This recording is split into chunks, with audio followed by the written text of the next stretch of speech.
Arms. Okay. Hey, loves. Yay!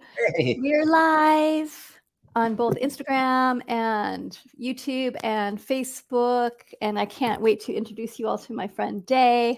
Day! So, we're going to just take a couple minutes, let people gather. And for those of you that are on Instagram right now, waving, you can't see Day here, but let's just share. There's Day. Wave to Instagram. You can't even see. There we go. So jump on over to Facebook or YouTube. So it's Facebook is facebook.com/heatherash.amara and YouTube is youtube.com/heatherash.amara if you want to watch live. And I'm just going to wave at the Instagram people and say hello. All right. So those of you Facebook and YouTube, this is a really, really, really special edition of Warrior Goddess Revolution podcast because we're live. And we're live with one of my most favoritist people on the planet, Day. And it's a really special day for Day. So, okay, I'm going to jump off. Well, I'll just leave Instagram, whatever. You can be part. So it's a very, very, very special day because it's a book birthday. And I love book birthdays so much. And I love your book day. So I'm really, really grateful that you took the time to come on live and to share a little bit more about you and your book. And beloveds, I met Day 45 years ago, something like that, through a mutual friend of ours, Matthew Stillman. And Matthew one day was like, hey, you should look at my friend Day's Instagram page. And I'm like, yeah. And he pulls it up and he hands me Instagram and I start weeping because the beauty and the care and the art that I see on morning altars, which is Day, just touched my heart so deeply. And then we got to meet in person and fall in love and yay, do all the things together. So Day's newest book, which comes out now, you have it. Yes, Day, is called Hello, Goodbye. And it's about ritual, ceremony, creating transition and honoring of change. Boy, kind of perfect for now. Yeah. And just really briefly before I bring Day on, when I was in my 20s, I decided I was going to write a book called The Ritual Cookbook. And I was really excited about it. And I never wrote it. But Day did. So I love that vision actually landed. I mean, it wasn't obviously my vision, that was a spirit vision, but that day you felt that call of the importance of ceremony and ritual, of how it transformed your life, and then put the hours and years and energy into crafting a book that's so important for these times. And I'd love for you to share big picture, the inspiration for the book, and then what you went through to bring this book here, because it was a lot. Every chapter there was stuff that you had to navigate. So. Yeah. Well, I'll answer your question in reverse. Please. The book was written pretty much at the beginning of the pandemic. And so it was hilarious that I was writing a book about change as my entire world and as the world itself changed. Within 1 week, Heather Ash, I lost like all of my employment. My grandmother was hospitalized with COVID. My mother's mental health declined. She has dementia, and within like a month time, just the whole ground shifted out under me. And I was writing this book about change and ritual. And so it became very personal, and more, and obviously like I'm interested in helping people, but it became very personal for me as to like, how do I stay sane? How do I stay oriented and centered? How do I grieve in a time of change? And the best answer that I have ever been taught and that I teach is to ritualize those moments of change, because they orient us from what was towards what is. And if we don't mark those moments, we still continue living our lives groping for what was, right? We're trying to always climb back to what was normal, or the relationship we were in, or the person we were, or the job we had, whatever, the past. And rituals are moments of discernment. They help us discern this is no longer that. And so, you know, for me, I needed a lot of that when I first started it, because my world changed so dramatically. And so I found myself doing a ritual every morning, before answering any emails, before any writing, before any phone calls. I would go to the beach, which I just happened to be living on this island, Salt Spring Island in Canada, in BC, amazing place. And the spirit brought me, I mean, I had my house fell away. I was in an Airbnb at the start of the pandemic. The woman needed her home back. So somehow or other, this path of uncertainty led me to this amazing tiny house that was at the edge of the sea. And I would go to the sea every day, and I would just get on my hands and knees. And, you know, I make altars. So I made a little altar, just like a 5-minute little something. And I gave thanks for my life. And I listened to the place, and I found my feet again. And then every day I just would write and write and write, which, you know what that's like. And this book was born from a troubled time and from a changing time. And I see it as a pathfinder through change, a way through change, to change gracefully, to change with meaning, to change intuitively, to transform with change. So. It's part of what I love about your work is that you're not saying this is the one way to do ritual to create No. change. That there's a learning through the book that we can all embody, that as humans, we need to learn again how to grieve and how to let go. Yeah. And so often, because we don't know how to grieve, we're holding on to the past, like you said, and that old identity or that old way. And then we're stuck without being able to really open into the new. Yeah. And so the book is such a beautiful bridge to show there's many ways to let go with love, with gratitude. And there's not the right way, there's our way to create and to bring that in. And that ritual is already in our bones. We just need permission. I think your book is such a beautiful permission and also honoring of the many different types of transitions that we all are in, and opening our eyes of where we have transitions, and then other people's wisdom of how they've navigated transitions as well. I interviewed over 250 people for this book. I do want to say, I do talk similarly to the book that you were inspired to write in your 20s. I mean, I do in this book call it a ritual recipe book.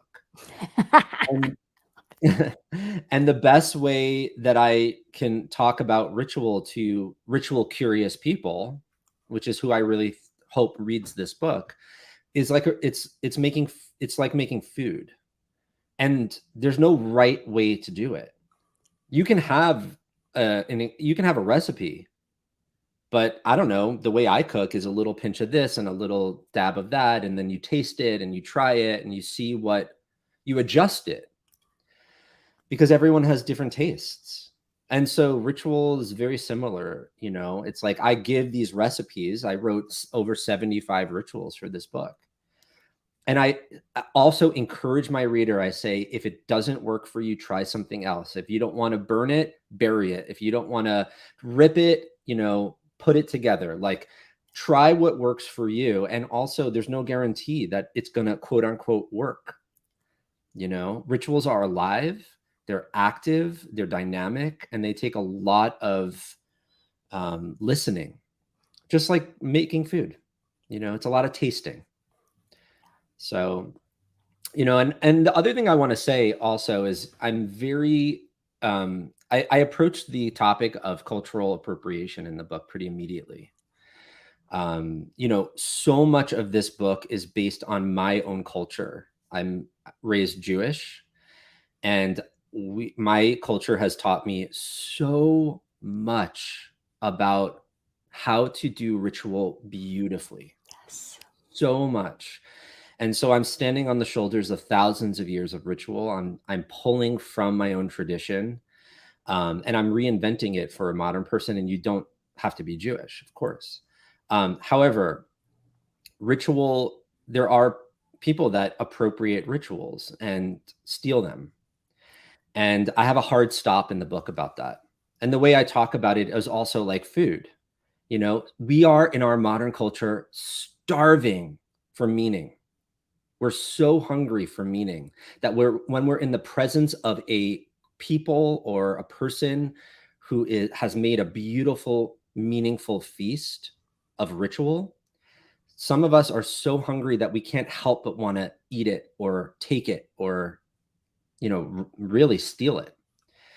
And so I really encourage my reader in this book, you know, to act with caution and discernment. And with that said, ritual doesn't belong, that function of ritual doesn't belong to anyone. And as an artist, what I'm really activating in my reader is check in with your creative, innate, imaginative being. Rituals need our creations, our creativity, our imaginations. If you know the mythopoetic author Michael Mead, he's an amazing human. He has a great definition of ritual. He says rituals are partially remembered and partially made up from what's at hand. And I love that because it's like a recipe, right? Like you can have a recipe that's like partially passed down through your family, and then you make up the parts that you don't like, or that you have in your cabinets, or, you know, what you find in the grocery store. So rituals are partially remembered, they're partially passed down, they're partially inspired. And then they need our imaginations. They need us to create and keep them alive. Does that make sense? Absolutely. I love that. And it's really helpful for us to orient that deep respect for different peoples and how their tradition of ritual has been passed down. Yeah. And understanding that what we're learning how to do is, I believe is, and I know that you're saying this, is be in touch with the land that we're on now and the place that we are now. And that each of us, regardless of our background, has ceremony, ritual that we can pull on and remember and honor. And I think honor our ancestors, even if you don't know who your ancestors are, you have tastes, you have flavors, you have knowings that can be pulled and explored and then expanded into what's needed now. Exactly. Yeah. And really, you know, the book is based on the premise of moments of endings and beginnings. And all of us are, if you're a human being, you're constantly at that doorway of things ending and things beginning all the time. And I call these in the book threshold moments. You know, they're moments of you're leaving something, you're arriving to something. Something is exiting, something's arriving. And these are moments to pivot towards ritual, or to pivot towards the sacred, and to not let these moments, to not take them for granted, you know, to pause and to recognize something's changing. And that's the mechanism to remember. You know, if you know the author Robin Wall Kimmerer, Braiding Sweetgrass, she says an amazing thing about ceremony. She says, our elders tell us that ceremony is our way to remember to remember. And I love that, you know, because being a human being, it's so easy to forget. I mean, that's human, is forgetting, right? And we have these big and small moments of our lives where things change. But they're opportunities to remember. If we don't take them, then we just keep on living our lives, and we're forgetting. We're forgetting who we are. We're forgetting where we are. We're forgetting where we're going. But if we can use those moments where something changes, right? Like you leave your job, you move to a new home, you know, you become an uncle, you retire, your baby, you wean your baby. I mean, all of these moments, these are opportunities to remember. Remember what? Well, that's the question. To remember who we are, where we are, what's important, what's meaningful, and, you know, really most importantly, what's no longer the same. You know, and that's how we change. Is we have to see change to change. Yeah, absolutely. And we're such a culture of beginnings, of the desire for more and more and more beginnings, and that hunger of the new and Oh yeah. the places where we can distract ourselves from feeling, from integrating, from letting the past go, from grief, like all the things that we distract ourselves with, the new and shiny. And that's what's so powerful about ritual, is that it asks us to look at the beginning and look at the ending. Yeah. And that those transitions, that we take the time to be with the endings. Yeah. Well, they're the same door. Yeah. Right? The door, I don't know if you can see my hand. The door swings in both directions. So, and there's a lot of moments in our lives, you know, and all the people I interviewed, there are so many moments where people couldn't tell if it was a beginning or an ending. For instance, like I interviewed a lot of mothers and birthing parents who weaned their babies. You know, is that a beginning or an ending? Right. It's both. Is that joy or grief? It's both. Are you ready for it or are you not ready for it? It's both. You know, and so oftentimes, like in our culture, we are told we have to choose. Like it needs to be like, I'm sad or I'm happy. I'm ready or I'm not ready. This is, I accept this or I resist this. But a lot of endings and beginnings are both, you know, they're relief and grief. So, you know, every celebration, every new beginning is the end of something too. And every ending is the beginning of something. And ritual lets us hold space for both, not just for one. It's devoted to the wholeness of our experience, not just to, you know, honoring one part of our experience. It wants us to be whole. And it brings us back into the circle that the beginnings and endings connect, like you said so beautifully, and that the ritual holds our hand to help us step out of linear. So we're Yeah. so like, there's a beginning, and then there's a line, and then there's the end. And if you do it all the right way, the end is the way you think it's supposed to be. And that it's a straight shot, What right? you're talking about is actually, people get confused between the word routine and ritual. And Mm. routine has, if you're just meeting me for the first time, I'm an etymology junkie, aka nerd, and so I love words. And routine has the word route in it, right? So these are moments that routines are things that help us get from point A to point B. Thank God. I need my morning routines. I need to, you know, brush my teeth, get in the shower, drink my coffee, get to my desk. Like they help us get to where we're going. Ritual has a totally different objective. It's not interested at all in A to B. You know, rituals have a beginning, middle, and an ending for sure, but they're interested in meaning.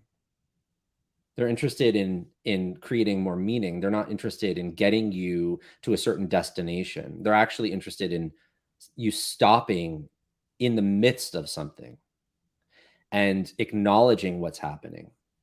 They have no destination mindedness at all, you know, and if you bring that sense of a destination to a ritual, sometimes you don't get it.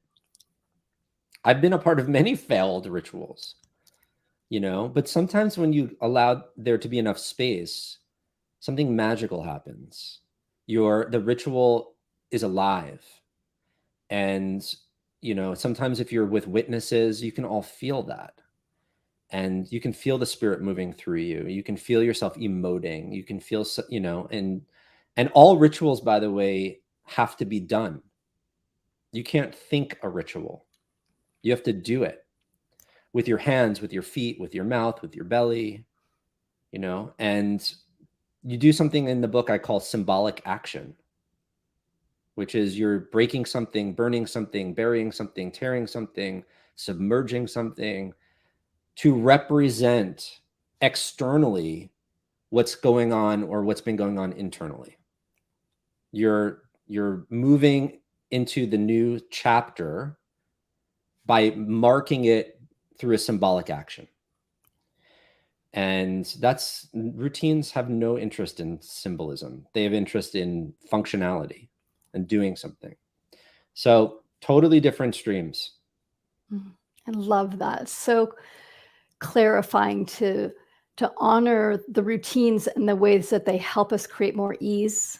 Can help us create more ease. And they can also numb us out.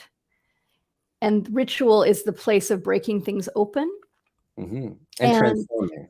Settling into, like, there isn't right way to do this.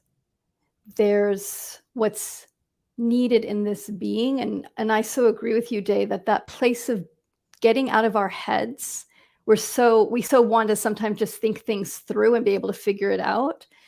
And the difference between that and dropping into the body and letting the body move, express what's happening inside, helps us to go into more intimacy with ourselves and with everything around us.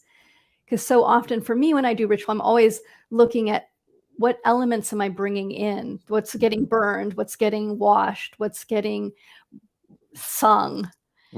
That there's that connection to the elements, to the land, to the emotional body, to the sky, whatever wants to be part of the ceremony. And that so often too, when we let go, I've had so many spectacular rituals where I'm like, I know exactly what's going to happen. And I've done a lot of personal ritual, but also a lot of public ritual. Yeah. And I always tell people, like, you can have the best planned out, like this, whether it's a wedding or a ceremony of something, like, right? Like, you can have it planned out to the T and something's going to go wrong, in quotes. Like, it's never going to go the way you think. And that's where the magic comes in. Yep. And I think that's so true in life as well. Of, like, when we can let go of it's supposed to look like this and know that we're in ceremony constantly. Yeah. And can we let the magic come into the ceremony of our lives? You know, in a lot of the rituals in the book, I'm constantly encouraging my reader to linger at the beginning and to linger at the end of the ritual. And I'm really saying, don't jump to the thing you think is the thing. Especially if you're inviting people to the ritual, linger in the space. Like, let there be space where you all settle in. There's small talk. There's connection. You can feel the energy kind of like collect itself. And same thing with the end. Like, you did it. Don't rush to end it, because you don't particularly know if it's over, you know? And so let the lingering come in slowly and leave slowly. And because you're trying to court something, it's not an on and off switch, you know, it's alive. And the more that you can allow yourself to arrive, to slow down, to arrive, to really settle in, to make a beautiful space, to connect with the people that are there, the more chance your ritual has of getting off the ground, you know? And I wanted to just say something real quick to your comment on place and ritual and place. It reminded me of a ritual I wrote in the book on the chapter for receiving a diagnosis. And the ritual is called the Earth and Sky Ritual.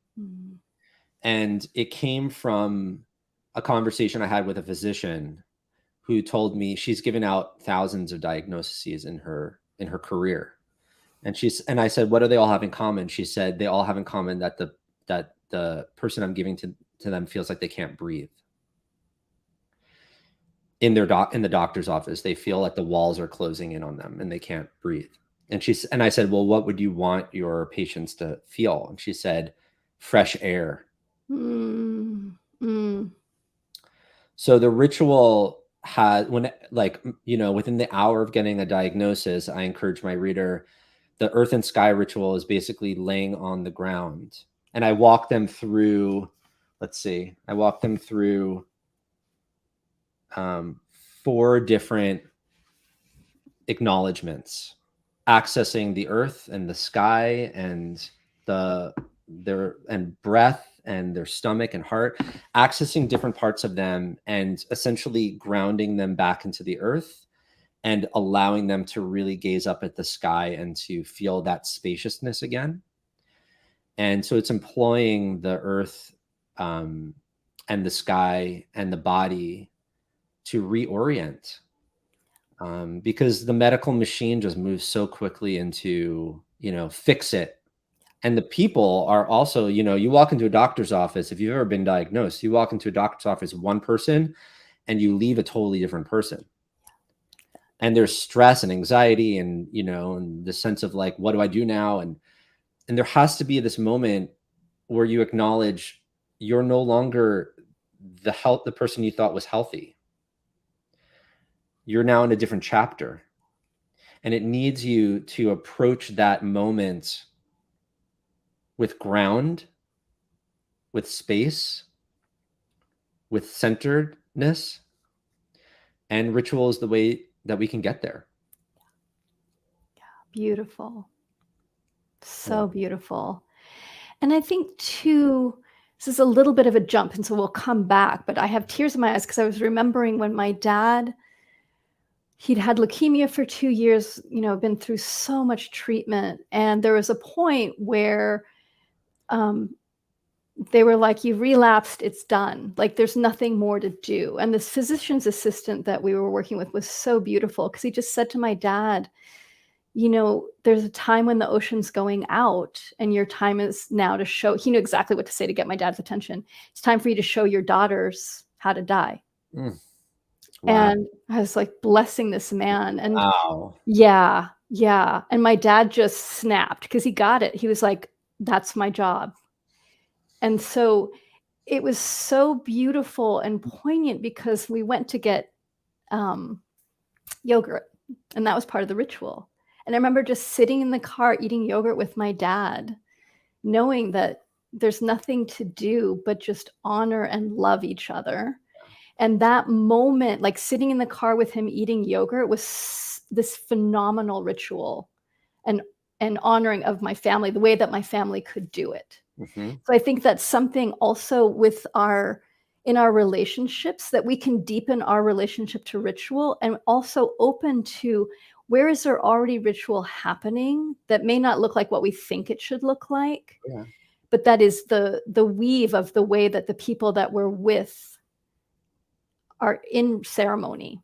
I'll give you an example. I'd love that. Yeah. So I spoke to so many parents in these interviews, and I was writing the chapter on bedtime rituals.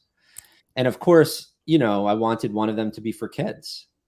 And I spoke to so many parents that are like, bedtime's the worst time because they read one book, it turns into 10 books. They want, you know, the kid wants to turn into 20 books, and they're looking to get their kid to bed. And this is a dance so many parents have. And to me, it had the threads of ritual already there, right? So I wrote this ritual around going to bed, which is, I think there's 7 rounds in the book. I can't remember, but I think there's 7 rounds. Each round asks the kid a question. For instance, like, who's a new person you met today? And the kid gets to reflect on their day. And then at the end of the reflection, the parent turns something off. So they close the blind, or they tuck them in, or they put the nightlight on, or they do something around the whole thing ending, the day ending. And there's 7 rounds of that. And by the last question, the parent is at the door And the last thing is they close the door. And to me, that's like a very sweet ritual that a lot of parents already do. They're already trying to get their kid to bed. The difference is that this one is reflective and there's a choreography to it, right? So it's asking the kid to reflect. It's not fighting them. You're still lingering, which is what the kid wants. But you're doing these choreographies ritualistically in order to, go down. Yeah, it's sweet. It's really sweet. And I love that you took in all this information, because that's, you didn't like, I'm just going to make up a ritual that's going to work. You gathered the data and the information and then let that settle through your body to bring back out of what's actually needed here. Yeah. Yep. Slow disconnection. Yeah. Honoring ceremony over time. That's not 2 steps, but that's 7. Yeah, I love that. Thank you. And that listening, that depth of listening that you have. Yeah, I mean, these, every single interview I had for this book, every single one, I swear I was like either fully bawling or teary-eyed. Because people were so generous about telling their stories and offering insight about either what they did or what they didn't do and wish they did, and it was really a journey to interview so many people about such intimate aspects of their lives, and things that some of them don't talk about ever. For instance, I wrote a whole chapter on aging childlessly. Because one woman said to me at the end of her interview, she said, I don't know if you're thinking about this, but can I plead with you? She said, I'm in my late 40s. I made a decision recently to not have a child. And she said, this has been one of the biggest life decisions I've ever made. And I feel like there's no real way to honor that. And so then I put out a call and I interviewed like 20 people who were choosing to age childlessly. And it's like a real need that people have, that they're carrying a lot of grief around. And there's nothing that we do to mark those moments. And so I decided, based on listening to those conversations, to create a whole chapter based on, offering people a real way to acknowledge that, to grieve, and to reaffirm their commitment to their life, independent of having children. Yeah, so powerful, because there's so many places that people feel left behind in a way. Yeah. Because there's the normal, like, if you're normal, I'm putting this in way quotes, then this is the trajectory of your life. And, very few of us actually live that trajectory or even want to live that trajectory. Yeah. But because of the hallmark rituals, the truth is there are very few rituals that are like, there's Christmas and there's birthdays and funerals in like the massive, like I'm doing the biggest picture, like we're allowed to have those rituals. Yeah. And weddings. Right. Oh, and right, for a lot of people, like the wedding is the one thing that's like your day, and then the rest of it's over. I didn't write about weddings in this book. Yes, thank you. Yeah, plenty of that's written about, right? Yeah. Right? Over exaggerated. Yeah. Yeah, I wanted to for instance, here's a transition that so many of us go through, and there's nothing, which is losing a pet. It's like my last dog, when she died, I was grieving her as intensely as I grieved my dad. And my culture, my Jewish culture, nothing. Wow, that's surprising, because that's a rich, nothing. Right? Yeah, there's nothing to do when grieving an animal, and the Western culture that we live in, nothing. Not only nothing, but an insulting. Like, it's insult. By the way, I, like, 2 days after Rudy died, she was a miniature schnauzer. She was the best. She was the best. I had to cancel a flight, and I called the airline company. And I said, I have a death in the family. I need to cancel the flight. And they said, not a problem. We're happy to do that. You just need to send us the death certificate. And I said, I'm okay. I'm probably just need to call the vet. And they said, oh, it's a dog. I said, yeah. And she goes, well, that's not a family member. Sorry, we can't offer you that refund. That was like a stab in the heart for me, because it's our culture's way of basically saying you should not be grieving this. Yeah. Not a big deal. Yeah.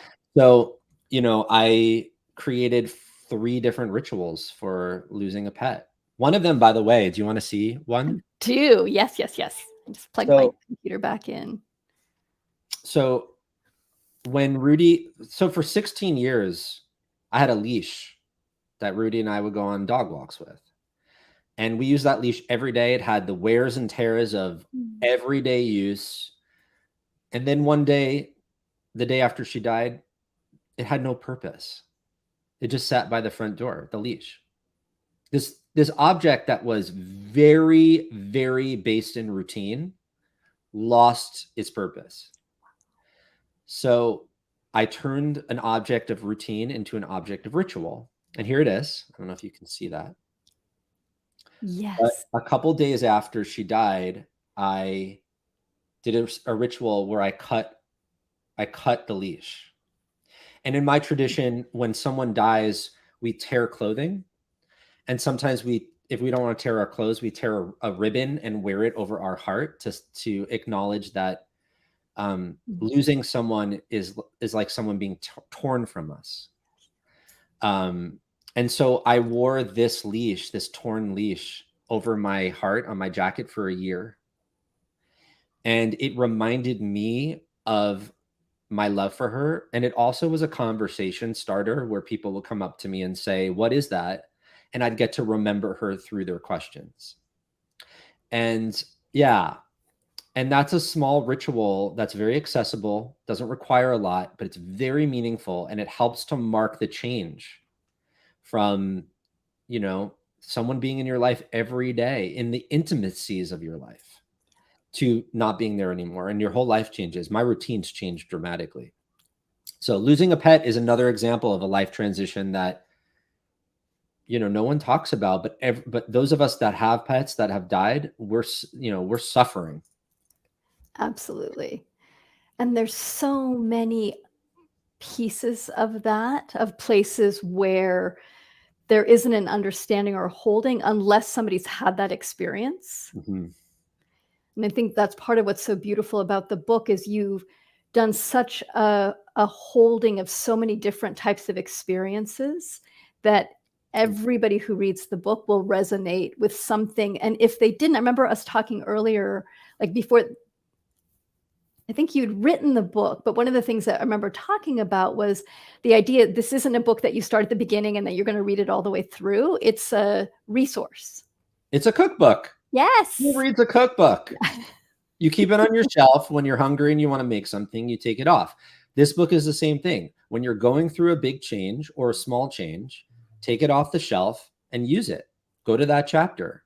If like I wrote a chapter on losing a friend, you're going through a major breakup with a friend. What do we do? It's a big deal. I almost lost a best friend this past year. We recovered. But so you take it off the shelf and you say, oh, I'm losing a friend. And then you go to that chapter and you read it. And then there's a ritual at the end of the chapter. So it's a resource book. It's a recipe book. It's a cookbook. If you want to read the whole book, go for it from cover to cover. But really, it's there for every moment that you need. Yeah. And it's both what's the right word? A returning of a shifting of perception into being in life that's more connected to meaning and opening into letting go and beginnings. And it's a resource. So it's both. And I think that's what's so powerful about it is that it gives us permission to live more in a ceremonial way and make more meaning in our lives, even with things that maybe not held in an honoring way, we can go, oh, this is impactful to me, even if nobody else understands this, or only people that have been through this experience, but this is impactful to me. I just got a new car. I'm making something up. Like, Yeah, no, totally. ritual, like, how do you integrate that into your life and let go of the meaning that the old car was to you and step into the meaning that the new car is? Or a new job or a new home.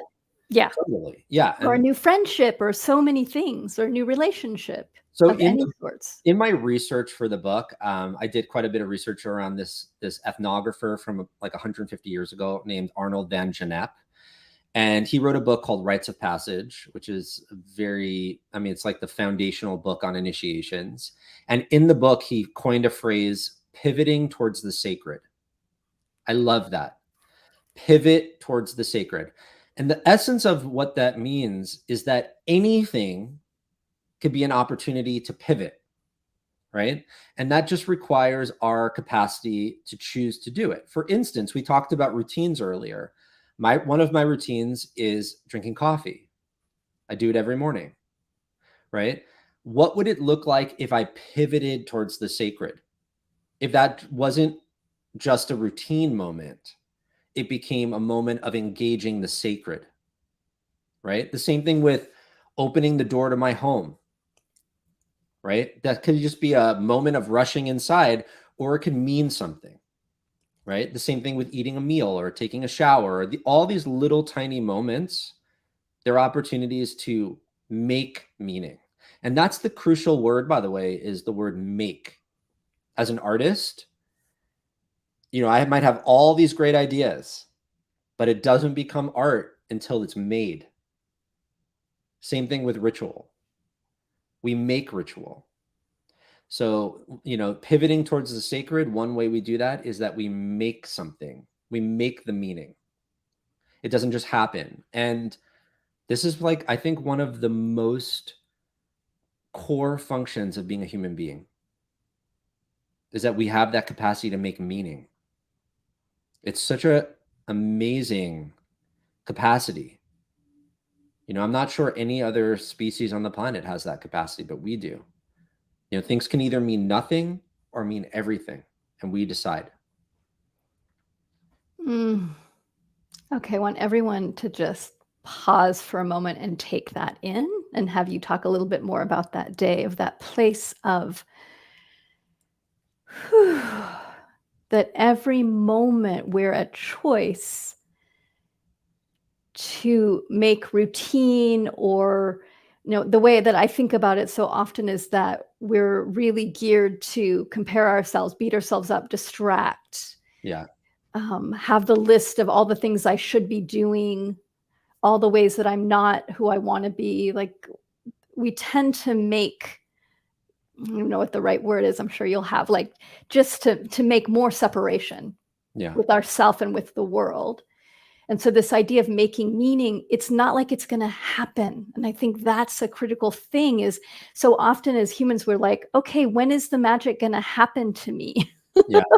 Which is the old wedding thing. Like, right? When is the beloved going to come in and change everything, instead of every day, how do I connect with the beloved? Exactly. Of Yeah. life. I mean, I'm having a memory right now. Maybe it'll be helpful to share. I was taking a walk not too long ago with my cousin, and we were in a park, and he's going through a hard time. And we came to just a small footbridge in the park, and we started to walk over it. And I was like, stop. He's like, why? And I said, because we're at a bridge, and this can mean nothing.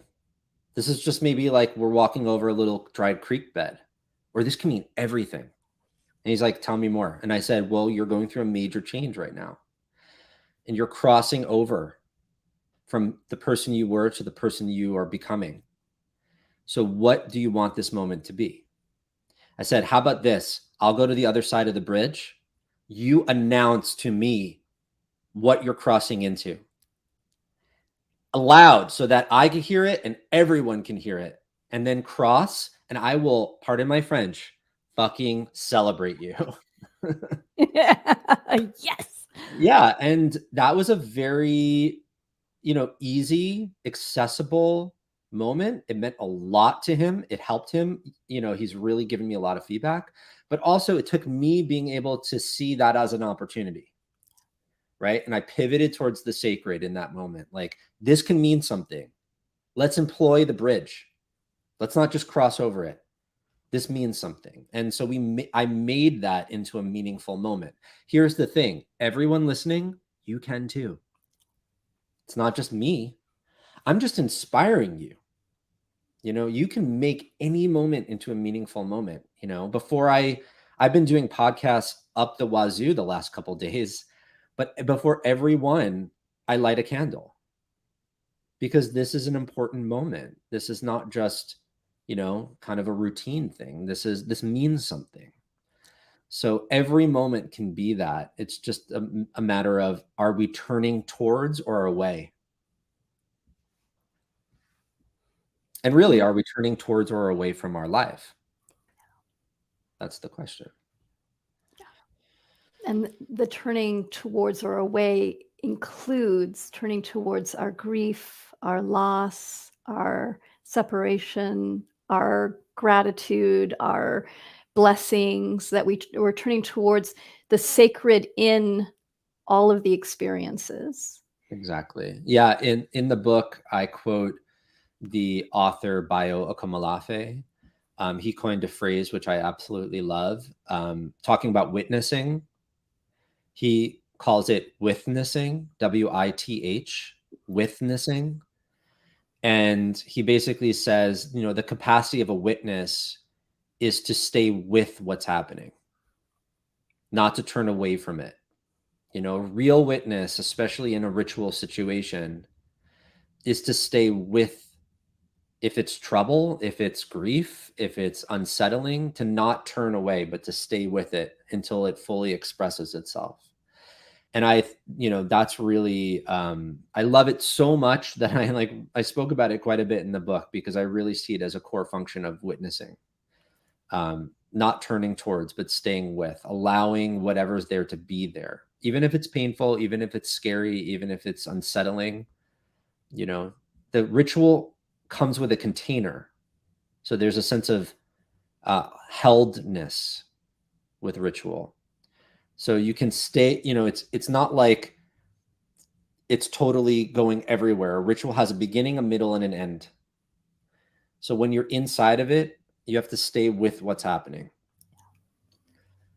And it's a great practice for us in these times, to not turn away from the sorrow, to not turn away from the change, to not turn away from the fear, but to stay with it and to let it change in that, just like you would with a child. They're going through a hard time, stay with them. Yeah. One more story. Can I share a quick story? Please, yes. So, as you know, and now everyone knows, because I wrote about it in the book, my mother has dementia, and she's in a memory care facility, and she often has hard moments because she doesn't know where she is a lot of the time. And in a recent trip to her, I witnessed her waking up crying, and she was going through it. She just didn't know where she was, and she didn't know who I was. And it was this really interesting moment where I got to sit at the edge of her bed and stay with her and remind her that she's loved, remind her that I love her, remind her that she's safe, and even giving her back like wisdom that she gave me when I was a kid, and really reminding her, I'm not going to abandon you. I'm here with you. And I got to see her through, kind of like, she dipped down into the grief, and then she came back up again into the remembering. And it's all because, in some ways I didn't abandon her, and she didn't feel alone in that. And I see that as a real function that we all need these days, is to practice staying with the trouble, whatever it is. And like you did with your mother, not demanding that she remember who you are, which is, I think, where most people would wanna go, to really listen, what does this human need in Oh, this yeah. time to feel safe? How do I Yeah. help craft and hold that where she is? Not where I'd like her to be, Yes. but where she is now, and that's the beauty that you're bringing through the book, is giving people the inspiration and the capacity. I know, having touched the book and read the book, and for those of you that are just joining, it's called Hello, Goodbye, and we'll hold it up and I'll tell you how to get it. We're gonna do a little giveaway in a second. Yay, there it is. Hello, goodbye. That because the book was written through the fire of your own experience, of so many things changing in Yeah. your life, like that, the richness and the depth and the capacity that you have, I feel woven through the book. So anybody just holding that book and opening to any page is going to feel that. So Mhm. y'all, I cannot express enough. Just go get the book. So it's called Hello Goodbye. It is now available because today, yay, it's its birthday. Happy It birthday. is a Hello, birthday. goodbye. Today is the launch day, and I get my copies. I got a notice that they're coming tonight, so I'm excited. Oh, Yeah. yay. Woo! So I'm gonna be giving away 5 copies of the book. Yeah, and here's what we're gonna do since we're coming towards the end of the time, just to make it simple, is anybody who's watching live right now, hi. If you wanna write into hello@warriorgoddess.com, and in the subject write hello, goodbye, and the first 5 people. Okay, we'll just make it simple. So first 5 people, hello@warriorgoddess.com, hello, goodbye in the subject. My team's gonna be like, what is happening? What a generous offer, Heather Ash. It's so sweet of you to treat your audience with such kindness and with such generosity. Oh, of I course. love that. Yeah, and it's a ceremony to ritual to honor you and how much I appreciate you and honor your work and the beauty that you're bringing into the world, and I'm so grateful for this book. Thank you. Hello, goodbye, everyone, go purchase it, and even if you get a copy from me, go purchase a copy for your friend. Please. And this is a just an author to the world and to a fellow author. It's hard, my loves, being an author because you spend years crafting something that you put your entire soul and tremendous amounts of work, and like there's so much that goes into crafting a book that then you give away. Then you offer it up to see what that book now wants to do. And so it's really, really important for all of us to support authors and artists. And so, Day, I'm so grateful to be able to just hold the celebration of this day with you. So thank you so much for coming on live and honoring us with your wisdom and for birthing this book. Yay, Papa! You Yay, gave birth to auntie. Thank you another book. for being such an amazing auntie and holding this book in your hands and arms and passing this book around to the community. I mean, I wrote this last night to my audience. I said, writing a book is a very solitary experience, but publishing a book is a community endeavor. And I really feel like, it's this amazing shift where you're going from something very internal. It was just me for like 2 years. And then suddenly now it's like talking about it and passing it around and calling in allies and midwives and it's like gathering people around this book. And it's fascinating to feel that shift of like this internal thing coming out into the world. Yeah, Yeah. so true. So Yeah. true. Yeah. So And we made it. It's here. we yes, it's done. So happy birthday to the book Hello, Goodbye. And everyone go get yourself a copy and get it anywhere. Yay, because it's now in the world. Hello, goodbye. And Much love to you, Day. Thank you. And any last share that you want to bring forward? Sure. I mean, I think that it would be amazing if those people listening actually maybe at the end of this podcast, stepped away from the computer for a minute and pivoted towards the sacred in some way, even if that's drinking a glass of water and asking yourself the question, like, what am I renewing right now? Something like that. Or lighting a candle and what am I re-inspired by? And so just doing a small ritual in some way to spark your day again, to remember again what's important. That would be an amazing end to this interview. Yes. And may we all remember to make meaning with love, with creativity, with play. And let's just all honor this moment as we close. So everyone imagine that you're holding a candle. And I always love, like, hold the candle in your hand and imagine that you have this beautiful warm candle in your hand. And maybe you have one physical, like Day's grabbing his. Mine's right here. Candle.